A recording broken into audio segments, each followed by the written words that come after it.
Baik, sebelumnya perkenalkan nama saya Nisa Nahdia dengan NIM 2010125120 akan sedikit menyampaikan mengenai pokok-pokok apa saja yang akan kami bahas dalam materi kami pada hari ini.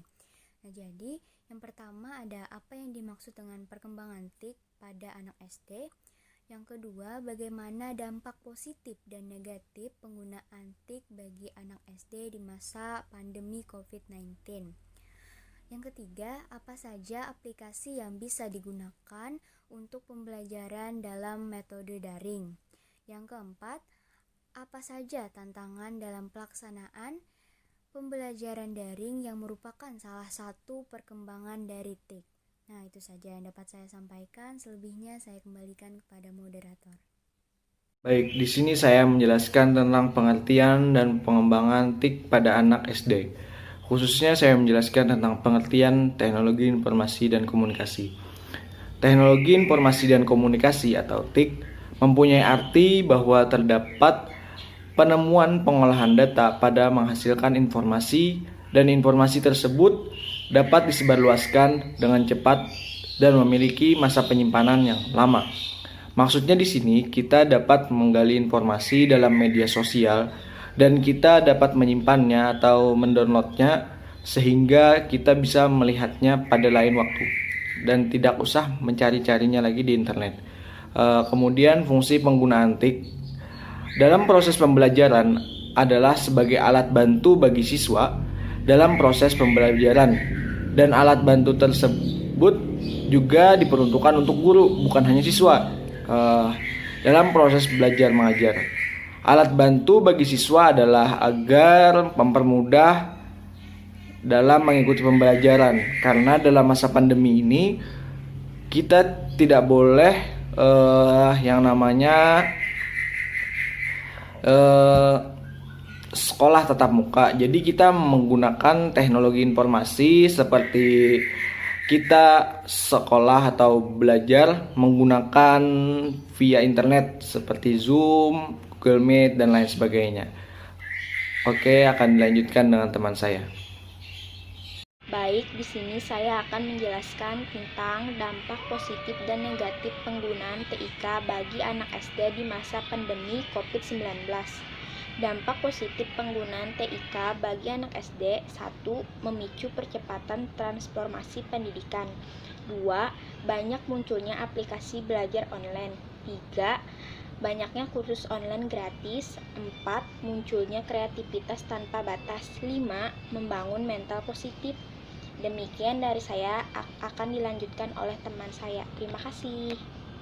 Assalamualaikum warahmatullahi wabarakatuh. Perkenalkan, nama saya Mar'atu Zahida dengan absen 06 NIM 20101253200035.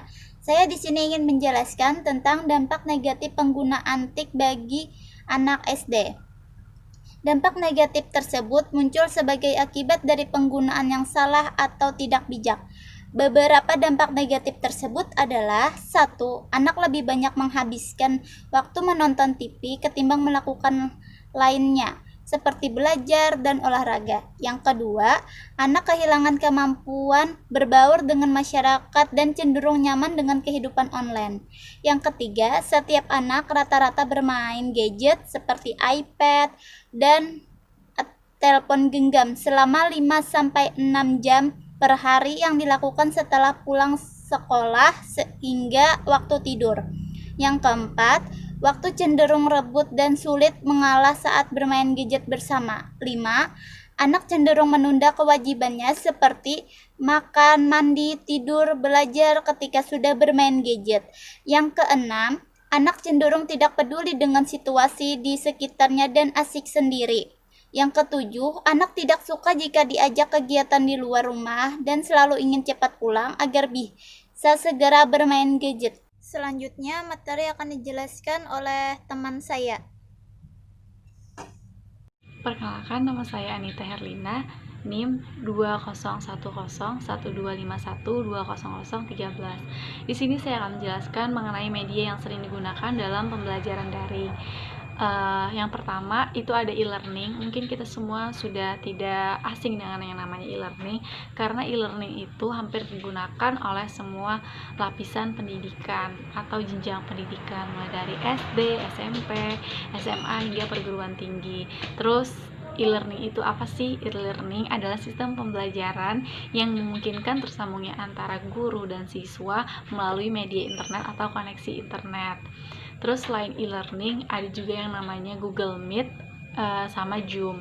Nah, Google Meet dan Zoom ini hampir sama, dimana menggunakan video conference.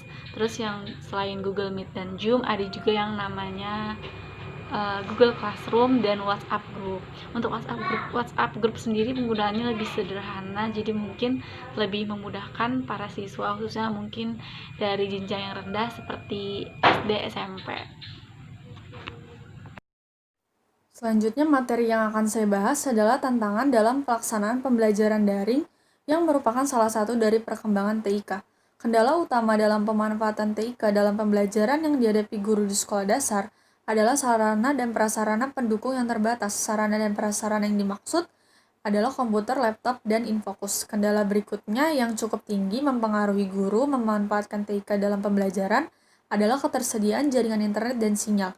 Nicolo Paulo dan Gialamas mengelompokkan tantangan penggunaan TIK dalam proses pembelajaran dari 3 aspek, yaitu yang pertama, kurangnya dukungan. Untuk memiliki integrasi TIK yang sukses dalam pengajaran, maka kepala sekolah perlu memberikan dukungan kepada guru.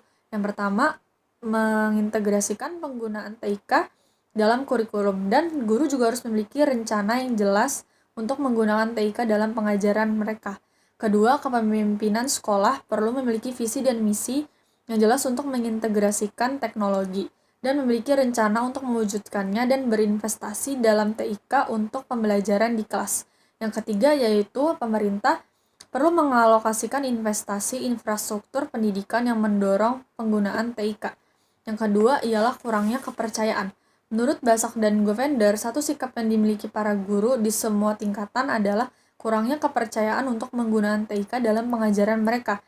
Banyak guru takut menggunakan TIK dalam pengajaran mereka dan menjadi cemas ketika harus menggunakan pengetahuan TIK mereka. Selain itu, banyak juga guru yang memiliki pengetahuan tentang pemanfaatan dalam pendidikan yang kurang. Yang ketiga yaitu kurangnya perlengkapan. Berbagai penelitian menunjukkan beberapa penelitian alasan kurangnya akses ke teknologi. Dalam studi Sisilia, guru mengeluh tentang bagaimana sulitnya memiliki akses ke komputer. Guru mengidentifikasi kekurangan jumlah komputer yang tidak mencukupi, jumlah salinan perangkat lunak, dan kurangnya akses internet simultan sebagai hambatan utama untuk mengimplementasikan di TIK di institusi pendidikan. Yang terakhir yaitu strategi pemanfaatan TIK sebagai salah satu alternatif solusi mengatasi hambatan pemanfaatan TIK. Nah, salah satunya yaitu adalah dengan penerapan model BYOD, yaitu Bring Your Own Devices. Nah, dengan keterbatasan teknologi yang dimiliki sekolah, maka guru dapat melaksanakan pembelajaran berbasis TIK dengan meminta peserta didik membawa laptop atau smartphone ke sekolah. Itu saja yang bisa saya sampaikan. Selanjutnya akan dijelaskan oleh teman saya. Terima kasih. Kemudian yang terakhir yaitu kesimpulan. Pemanfaatan teknologi informasi yang sangat membantu dalam proses pembelajaran jarak jauh di tengah pandemi COVID-19.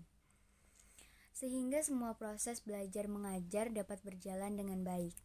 Nah, kemajuan teknologi informasi yang sudah sangat maju saat ini, misalnya internet menghubungkan siswa dengan gurunya melalui laman e-learning, WhatsApp Group, Google Class, Google Duo, Google Form, Zoom, dan lain sebagainya. Nah, Kemendikbud juga menyediakan platform belajar daring gratis yang bernama Rumah Belajar dan sebuah platform untuk berbagi antar guru yang bernama Program Guru Berbagi.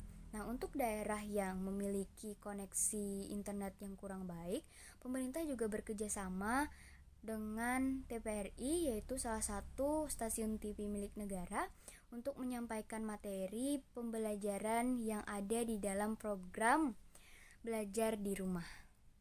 Sekian dari saya kembalikan kepada moderator.